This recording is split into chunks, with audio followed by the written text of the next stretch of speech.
Joining me now is Tristan Connelly, who's going to be fighting next on April the 30th when he meets Darren Elkins. Tristan, how are you? I'm doing fantastic. I can't wait to get in there. I can only imagine. This is a great fight. Darren Elkins, he's been around the game for quite a while now. So really, this would be a huge win for you. Let's just talk about what life has been like since we've seen you last in action. You said, neck surgery. I'm sure that wasn't the most pleasurable thing to go through. So just tell me what it's been like. Yeah, it's been, the year's been tough. I was supposed to fight Americani back in September, and then I ended up having to get neck surgery, get a second neck surgery. Not for the same thing. I had two discs that were damaged in a car accident a few years back, and we fixed the one, and I fought Pat, and then I was getting ready for Americani, and then the other disc that was already really damaged, the symptoms started getting way worse from that, and so we had to operate and take that one out. So now I'm even more cyborg. I got two titanium discs in my neck, so I feel ready to go. Everything's been feeling great. Sometimes having that time away, just makes you more excited to get back at it. So Darren's a guy, like you said, he's been around. It's a huge win. There's going to be a lot of eyes on the fight, just because, not because of me, but because of him. So I want to make sure I take full advantage of that and put on a great show. You got to give yourself some credit too. You're a big name yourself, my friend. So as far as the recovery process goes, what was that like? How long were you away from training? So the surgery, as far as neck surgery, the turnaround is fairly quick compared to some other stuff, but it's like the first month you can do nothing. And then, you're waiting for surgery for a bit as well, when you're just can't do anything. You're too much. Like, the pain I was in was, it's all encompassing. I couldn't do anything else. You can barely sleep. And I had weakness, literally nothing I could do. And then, so after the surgery, so 30 days, they say, don't even lift 10 pounds, which is like impossible. But basically they're saying, don't do anything.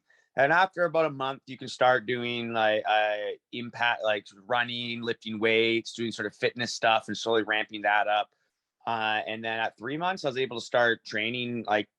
They say you're no limitations really at that point as far as what I can do, but they're ease into it. Don't go 100% sparring the first day. But it took about a month to be doing everything at about 100% intensity. But then another, then I have to get into shape, being able to do things at that intensity. So, only just now I'm at the point where it's like, okay, I could take a fight. Like, this week is where I feel like I could fight this week, and I'm back to exactly where I need to be. So I got the next 4 weeks is really just maintaining and keeping my weight under control and doing the final descent to the 145, because I'm a huge 45er. Did you gain any weight in that time period when you were down and out? Well, I'm always gaining and losing weight. It's kind of part of the game. It's not really, especially, fighting at 45, it's not something I can maintain all the time.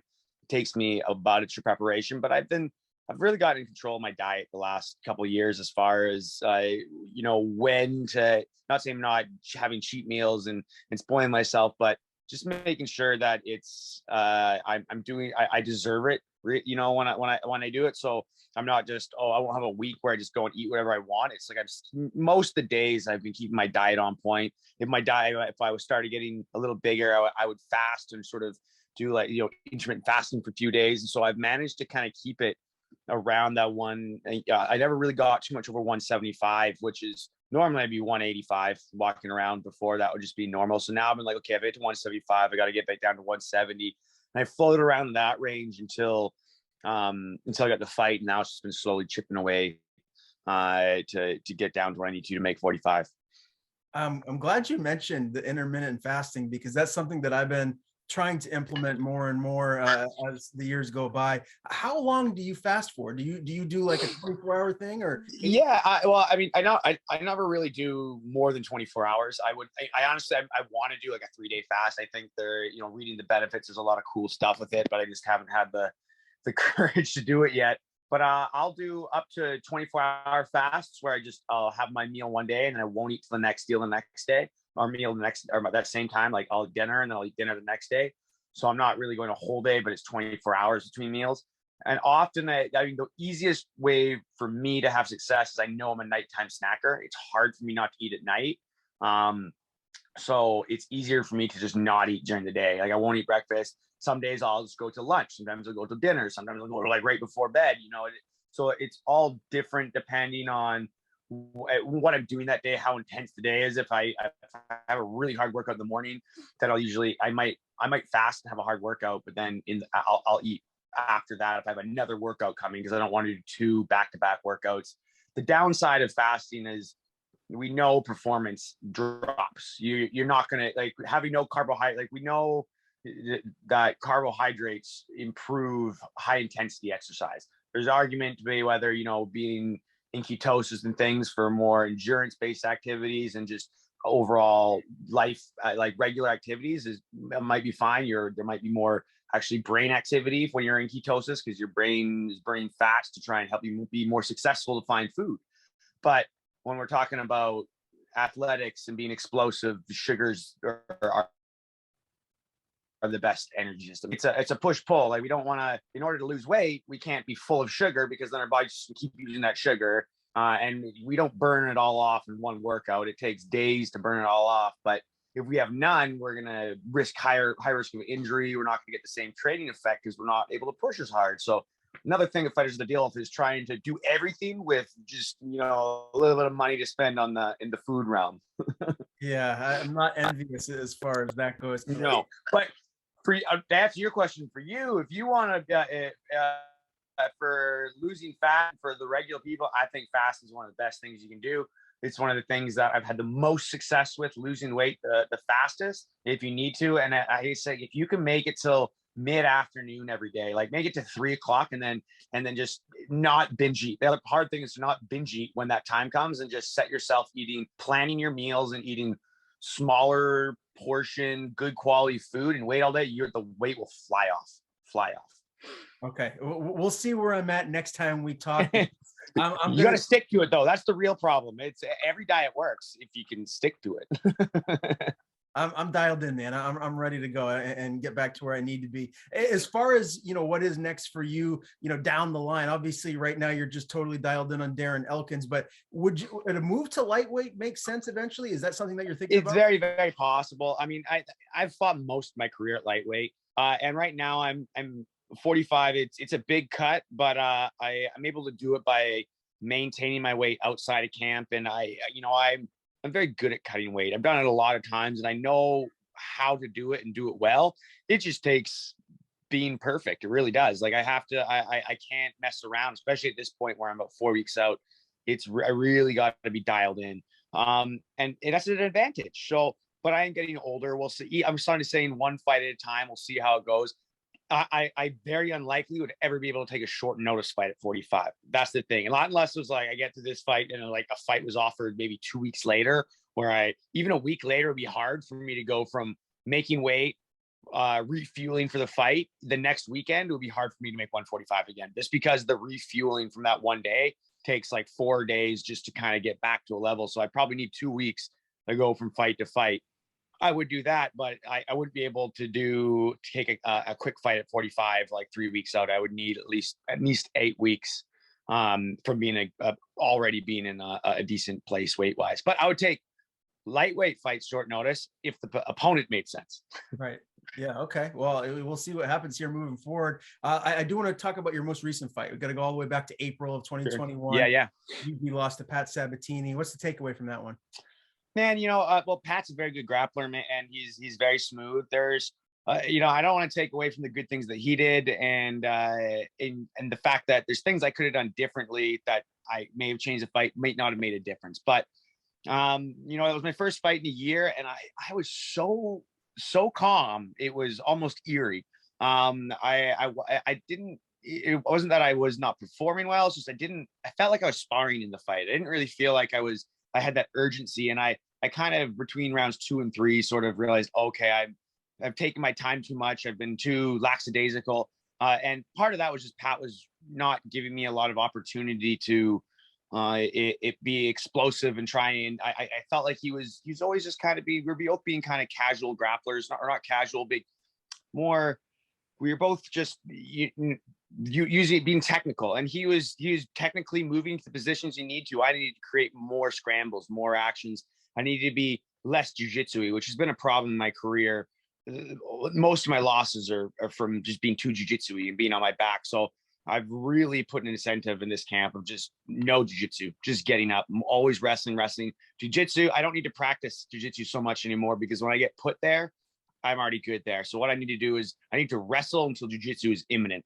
And then when I'm on my back, I'm only using jujitsu to get to a point where I can start to wrestle up again. So I've been like, I will not be held down this time. Darren's not going to get on me and stay on me. He's not going to, if he hops my back, he's not staying on. Even getting my back, I'm limiting my back exposure. I'm working on different ways to get up more technically without leaving my back as exposed. So, and just take down defense. I plotted far. I like to put pressure on guys. I'm really good at it. But with a guy like Pat, that wrestling, like he made me pay for it in the first 2 rounds every time I put too much pressure in. So making sure I'm not falling into that same thing with Darren, because we know Darren's, if he can do one thing well, it is wrestle. That guy can wrestle with his eyes closed, and if he's half dead, he'll keep wrestling. So just making sure I'm taking my time, letting him come to me, because he's going to come to me. I do not have to worry about him just waiting in the distance. I'm sure of that with Darren.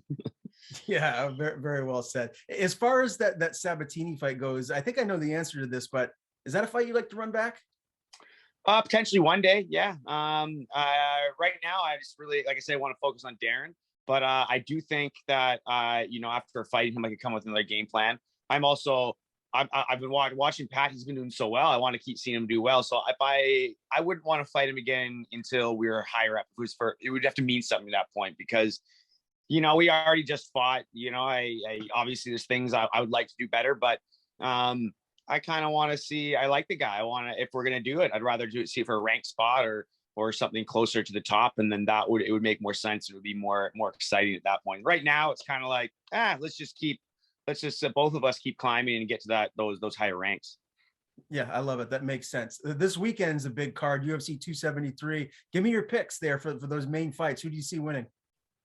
This is this Aljo is here the week after me. Yeah, no, I can't even. I've been so. That's Aljamain Sterling and Peter Yan's won, right? Yeah. I think Aljamain's going to pull it off this time. I honestly do.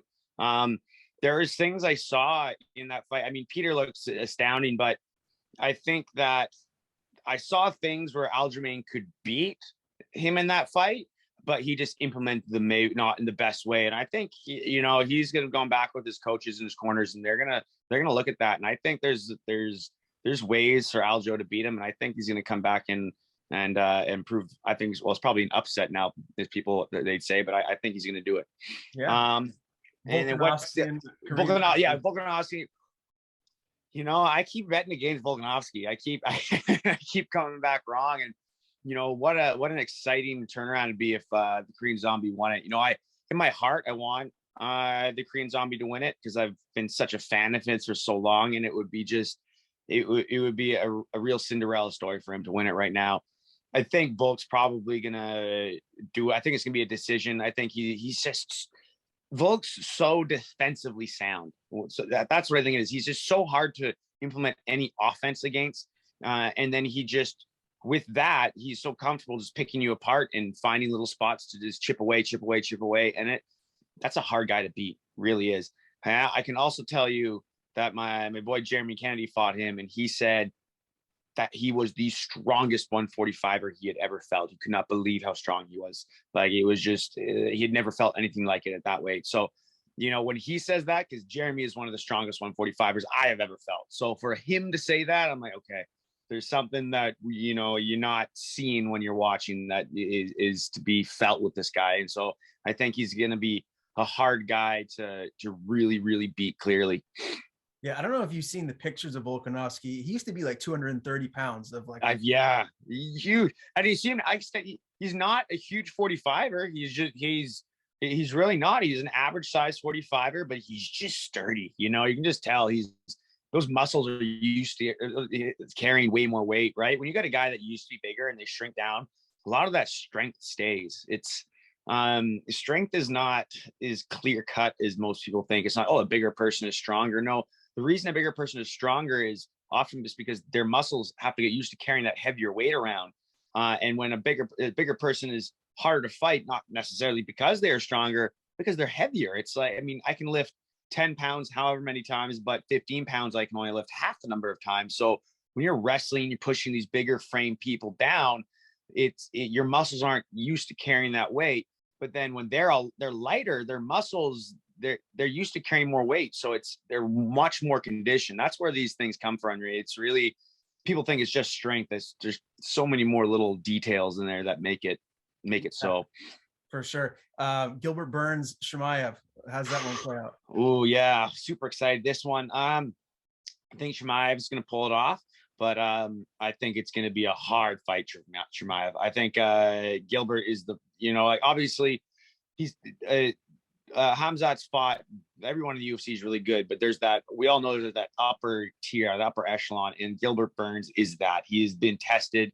He's fought the best of the best. He is not a guy that's going to take a second off in that fight. And what I think we're going to see, I think Khamzat's going to end up winning, but he's going to be dragged in deep waters of it. And if he can't, that's the one question I have is what happens when things get tough? Because I believe they will get tough for him. Can he overcome? And we're going to find out if Khamzat breaks. And, from everything I've seen, from everything I've heard, I think Khamzat's going to do it, but it's really gonna be a test for him. And if he fails here, I think it's gonna actually be hard he's gonna remember if he fails here for following fights, because guys that do so well go undefeated, all of a sudden they hit this wall and they mentally break in a fight, and it's like they never come back. So he's either gonna shoot up, which I think he's going to, or he's gonna crash and burn.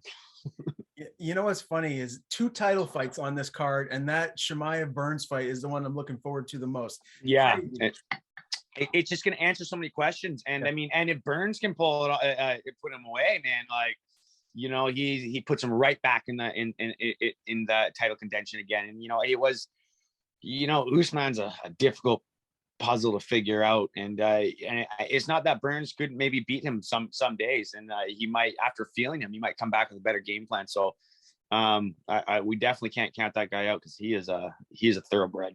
Yeah, for sure. Well, let's talk about this camp for you, man. How has it been thus far? Anything new? Any new training partners or any wrinkles that you've added in? Yeah, so I've spent a little bit of time in Vegas. I actually just got back on the weekend. I drove down, which is a 20-hour drive there and back each way. I'm not doing it again, but it was fun-ish for a little bit for the first few hours. But I'm working with my old MMA coach I haven't worked with in years, Adam Ryan. He kind of he had to leave the industry more or less for a couple of years to do other work and kind of disappear, but now he's back again, and his knowledge from MMA, he's a savant, man. Like he'll talk for hours. It's really good to have it's also a familiar voice in my corner. I've also started working with Jay Johnsey, who's the brother of Josh Johnsey, who's fighting for the Glory kickboxing title coming up. He's fought for it twice before. Really good kickboxing. Known them for a long time. I've worked a little bit with Jay before, but now I've been really working with him for the last 4 or 5 months, and I've been training again, and it's been really good, man. He's just a wealth of knowledge. Everything's super simple, but just making sure those simple things are working really well, right? And fighting, the crazier you get, the more room for error. And yeah, that's pretty much it. Also, I became friends with Gavin Tucker down in Vegas. Because he was supposed to fight Pat. And then he had to get rotator cuff surgery, blew his rotator cuff. So he was down there, and man, I've never met a guy that studies so much, and he is so sharp. He's like, man, I watched your fight with Pat in slow motion 30 times. I'm like, oh, Jesus Christ. Like, he is just, as soon as he look at something, he's just, you take videos of Elkins, start sending me slow motion videos of him going from this position to this, how he reacts when it's shut down and going to this position, this. I'm like, man, like, you're on top of it. So I'm actually, after this fight, I really want to go out to Halifax and do some training with him, because that would be, after seeing how he analyzes everything and how he thinks, he's a problem for everyone in the 145 division. I really can't wait to see him recover and show what he's capable of. Yeah, very cool. Okay, it's nice to have someone like that on your team now too. So as far as the health goes and everything, like as of right now, you said earlier in the interview that you'd be down to fight this weekend if that came about. How do you feel, like your overall body? Awesome. I feel everything in my body feels great. Like I haven't had I have no injuries, anything that have come up. Everything's I've just been getting in better and better shape. Even I worked with also a new strength and conditioning coach for this camp, and I've never really worked my conditioning before because my conditioning's always just been good. Like in elementary school, I'd win cross country races. It wasn't a problem. So I just worked strength and then my conditioning, my fighting. Well, now I'm working with a guy that really specializes in conditioning, and he's not killing me to the sense that, like, because I worked with other conditioning coaches that would just kill you and you'd be like crawling for the next 2 days and all your training would go to shit. So I kind of stopped working with the conditioning coaches and just worked strength because my condition was good. And what if I worked strength, it wouldn't kill me. This guy knows how to target my energy systems really well. So in the workout, I'm dying, but I'm not dead later. Like I'm able to perform later, but I'm not even getting tired in sparring. Like I can't, I'm trying 100%, but it's just, I recover right away in 1 minute. Like I'm not able to cardiovascular wise really get tired in my sparring. Like my muscles are getting tired before my heart does, which is a really good feeling. So who will be in your corner come fight night? And Jeremy Kennedy, it's likely he's supposed to be fighting soon, but if he's healthy, he'll be coming to be my guy to warm up with, because I need someone that my third person is someone I need for in the back. That's my size that can, I like to spar, like not hard, but I like to move around. I like to get hit a bit. I like to hit in my warm up. I always used to find that I would come out in the fight and I'd be thinking, okay, it's time to fight. And I'd be in my head like, okay, we're getting ready to fight, and they get punched in the face 3 times, and I'm like, oh, right, I'm fighting, right. And then it would take me to getting hit a couple times to kind of wake up. So I kind of realized that just getting hit a bit in the back and punching a bit, having someone that's willing to put puffy gloves on, headgear, let you hit them, and willing to hit you a little bit. So you get kind of used to that nervous energy of getting hit goes away. As soon as you get punched, you realize it's just like training. So I like to have that right before. Yeah, that makes sense. And Darren Elkins, this is a guy, tons of tape on him. He's 26 and 10. He's coming off a loss to Cub Swanson. Break this one down for me, Tristan. How do you see this fight playing out? Yeah, well, the Cub's a guy, Darren's a guy that, he's the underdog king, right? He constantly beats guys he, on paper shouldn't beat. And that's because he's very good. One, he's very good at what he does. He's very good at lulling you into his fight. He sets a pace. He sticks to it. And he doesn't quit. He does not quit. I mean, it's not that you can't hurt him. It's not that you can't put him away. But a lot of guys, once you hurt them, they look for a way out and it becomes easy to finish as soon as they're hurt. Not Darren. Darren, well, you have to put that guy's lights out. Like he won't tap unless he is already like really badly hurt and like he's 100% going unconscious. And even a TKO, he won't stop trying to intelligently defend himself. He'll keep doing what he can. So guys, like they hurt him and they try and pour it on, and he's still there, and they it's going for that finish. So the game plan is to just fight smart, fight technically. Like Darren's a bit of a pig. He wants me to roll around in the mud with him, and I gotta say I'll have to roll around in the mud too. But it's not the smart fight against Darren. I gotta go. If I just make my game plan just to be technical and outpoint him for the whole fight, let him come to me. And I think that I can win every second of the fight. He's got a lot of scar tissue. He gets cut every fight. I don't want to see that red and going for the finish. Maybe a doctor stoppage if I'm lucky, but in my head, we're just going for that decision. If the finish comes, that's how the finish will come against him. But as soon as I put that, I'm going for the finish, that's where other people have failed and lose. So I'm not even thinking about that. I'm just taking no risks and I'm winning the whole fight. And if the finish comes, it comes. If not, I'll get my hand raised, and that's totally fine that way too. I love that thought process and that mindset. I think that's exactly the way to think against a veteran like Darren Elkins. Tristan, I can't wait to see you back in there, man. It's always great to talk to you again. April 30th, UFC Fight Night 208. Tristan Connelly meets Darren Elkins. Before I let you go, I want to give you the floor. Tell people where to follow you on social media. If you have anyone to thank, floor is yours. Yeah, MMA Tristan is my Instagram and Twitter. Tristanboone.Connelly on Facebook. And yeah, I got some sponsors help me out. BC Lions is helping me out this time. Narwhal Litigation, Jovan Narwhal, he's helped me out. And I then also as well, I have kefir drink. It's not like milk kefir, it's like a water kefir guy. His name's Kirk's kefir. I don't know if it's kefir or kefir. I should probably get clarification, but man, it's been great. It's just a probiotic drink. It's super light. It's super hydrating, and it's a nice mix up from all the water I have to drink. So the three of them helped me out in a big way.